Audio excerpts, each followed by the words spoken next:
গোয়ার বিচগুলোর মধ্যে বাগা বিচ অন্যতম একটি স্থান।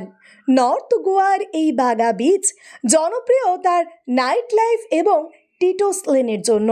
এখানে গেলে মনে হবে যেন আপনি কোনো অন্য জগতে হারিয়ে গেছেন।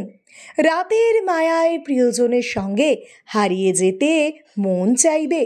এই বিচটি কিন্তু 24 ঘন্টায় খোলা থাকে, তাই এখানে খাওয়া দাওয়ার সেই সঙ্গে আমোদ প্রমোদের কোনো অভাব কখনোই বোধ করা যায় না। এখানে গেলে আপনি জেট স্কি এমনকি প্যারাসেলিংও করতে পারবেন। সে সঙ্গে খাওয়া দাওয়ার কোনো সমস্যাই নেই এখানে। বিচের ধারে বিভিন্ন ছোট ছোট রেস্তোরাঁ বা শ্যাক পেয়ে যাবেন, আর একটু মেন রোডের দিকে গেলে বড় হোটেলও পেয়ে যাবেন। তাই সম্ভব হলে সঙ্গীকে নিয়ে একবার অন্তত বাগা বিচটা ঘুরেই আসুন না।